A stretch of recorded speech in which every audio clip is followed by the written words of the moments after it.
Have you ever had to go through a life experience and you're wondering, why me? Why is God allowing this to happen to me? We've all been through that phase at some point in our lives, and we think that suffering, torture, hard times are sometimes God created, but we forget that we also have free will.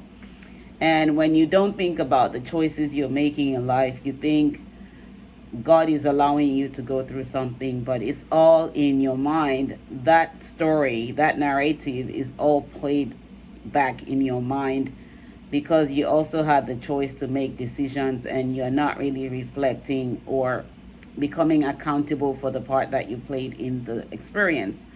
And so today I want to challenge you to look at every experience that you're going through and ask yourself, how did you get there? What led to the suffering or the pain or the trauma that you may be experiencing? Reality is that most of what we experience are based on our choices.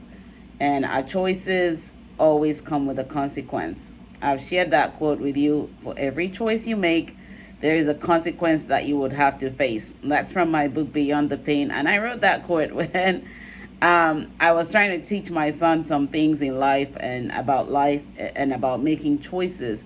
And that was also when I was also going through and evaluating the choices I was making. And he was also trying to learn something about life. And we both shared that moment. And I want you to look at the choices that you've made. What consequences have they come with? Have they come with those consequences that make you angry and bitter? And remember, bitterness is a choice, anger is a choice, resentment is a choice, and all those bring you a conscious awakening to the fact that you're making choices that are leaving you depleted, not elevating you in life. Because every time we go through life processes, we have the choice to choose what depletes us or the choice to choose what elevates us. The choice to evolve or the choice to remain stagnant. The choice to learn the lessons or the choice to continue to face the negative consequences from the experience.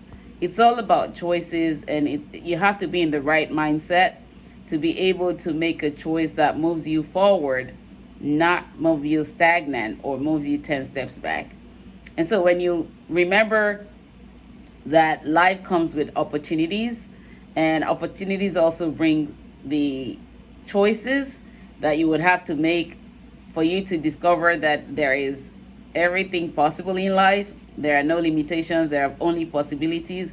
When you explore those opportunities and you make wise choices, then you will realize that you may need to take a step back and sit with yourself and look at the choices you're making and say to yourself, in this very moment, how am I evaluating the situation? How am I weighing the choices that I have in front of me?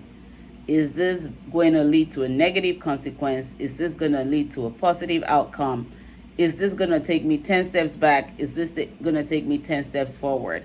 Am I going to become stuck by the choices I'm making? And the more you introspect on this and critically think on these things, as you make choices, you're gaining more conscious awakening on how you're determining the course and journey of your life.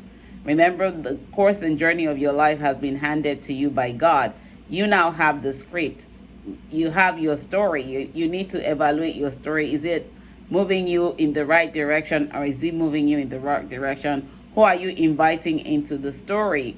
Who are those characters that you're, allowing into your space that's altering your course of the course of your journey, or altering your thought process, or altering your mindset? And remember that even though you may invite people into your journey in life, you are still the sole owner of the choices that you make. And so every choice you make comes with the consequence that you face. It's not about the people who help you provide opinions or who provide their opinions to you, because remember, their opinions are based on where they're operating from, not necessarily where you need to operate from.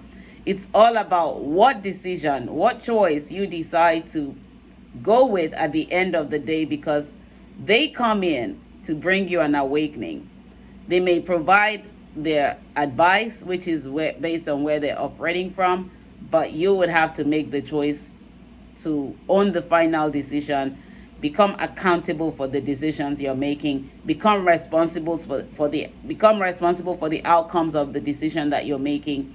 And that's what drives the course of your journey in life. So if you're making poor choices, you may have to sit back and critically think about the choice you're going to make. And sometimes it requires you to be prayerful as well. As a spiritual person, I would tell you prayer is always helpful, because then you can hear the Holy Spirit speak to you and say, hey, this choice is the wrong choice. Or you can hear your ego speak to you and say, you know what? You already have some pain. Let's go with this wrong choice. And every time you make that decision based on the free will and the ego connected, you may end up in a place where you don't want to be, and you may have to go through something painful. But remember that in every painful experience also lie the lessons that you can absorb or embrace that would help you evolve, because as you're learning the experience, those lessons from the experiences, you realize, I cannot afford to make the same errors anymore. And there are really no errors, they're just lessons. And those lessons are what brings you the conscious awakening to say, going forward, my life will become better. I will make wise choices.